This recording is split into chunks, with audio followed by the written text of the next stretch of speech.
জগন্নাথ বিশ্ববিদ্যালয়ের বিভাগ পরিবর্তন যেই ইউনিটটি রয়েছে সেইখানে শুধু আইকিউ আছে, কিন্তু বাণিজ্য বিভাগে শুধু আইকিউই নয়, তার সাথে ম্যাথমেটিক্যাল আইকিউ রয়েছে, অর্থাৎ ডিরেক্ট ম্যাথ রয়েছে। তো এইখানে এই সাবজেক্টে কিন্তু 24টা মার্ক রয়েছে।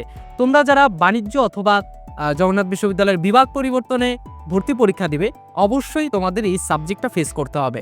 এবং পরীক্ষার হলে যখন তুমি দেখবে যে তুমি এই আইকিউ বা ম্যাথমেটিক্যাল আইকিউ কোনোভাবেই সলভ করতে পারছো না, তখন কিন্তু তুমি ঘাবড়ে যাবে এবং তোমার পরীক্ষাটা খারাপ হবে। তোমার সাথে থাকা ডানে বামে সামনে পিছনে যত পরীক্ষার্থী রয়েছে তারা কিন্তু খুব ভালোভাবে পরীক্ষাটা দিয়ে শেষ করতে পারবে, কিন্তু তুমি পারবে না। কেননা তুমি জগন্নাথ বিশ্ববিদ্যালয়ে ভর্তি পরীক্ষা দিবে, কিন্তু এই গাণিতিক বুদ্ধিমত্তা নিয়ে পড়াশোনা করছো না, গাণিতিক বুদ্ধিমত্তার উপরে পরীক্ষা দিচ্ছ না, তুমি ভালোভাবে তোমার স্টাডিটা গুছিয়ে নিতে পারছো না, যার কারণে কিন্তু তোমার জগন্নাথ বিশ্ববিদ্যালয় মিস হয়ে যেতে পারে। অ্যাজ এ সিনিয়র জগন্নাথ বিশ্ববিদ্যালয়ের বড় ভাই হিসেবে তোমাদেরকে সাজেস্ট করব যে এখন থেকেই গাণিতিক বুদ্ধিমত্তা নিয়ে পড়াশোনা করো।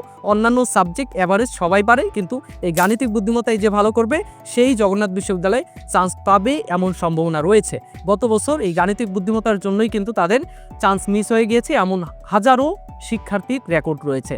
ঠিক আছে, তো গাণিতিক বুদ্ধিমত্তার অনেক দিন থেকেই কাজ করার অভিজ্ঞতা থেকে তোমাদের সাথে এটুকু শেয়ার করতে চাই যে আমাদের গাণিতিক বুদ্ধিমত্তা একটা কোর্স রয়েছে এবং আমাদের একটা বই রয়েছে লেভেল আপ গাণিতিক বুদ্ধিমত্তা। এটা জগন্নাথ বিশ্ববিদ্যালয়কে টার্গেট করেই লেখা হয়েছে, পরবর্তীতে জাহাঙ্গীরনগর চট্টগ্রাম বিশ্ববিদ্যালয়কেও টার্গেট করে আমরা আলাদা আলাদা বই তোমাদের জন্য দিব। তো জগন্নাথ বিশ্ববিদ্যালয়ে যদি তুমি সি এবং ডি ইউনিটে ভর্তি পরীক্ষা দাও, অবশ্যই এই কোর্সে এনরোল করবে। সুলভ মূল্যে পানির দামে তোমাদেরকে এই কোর্স দেওয়া হবে এবং লেভেল আপ গাণিতিক বুদ্ধিমত্তা বইটিও খুব অল্প দামেই তোমাদেরকে দেওয়া হবে। সো যারাই বইটি নিবে এবং কোর্সে এনরোল করবে, অবশ্যই হোয়াটসঅ্যাপ নাম্বারে যোগাযোগ করবে এবং ফারুক একাডেমি ফেসবুক পেজে মেসেজ করবে।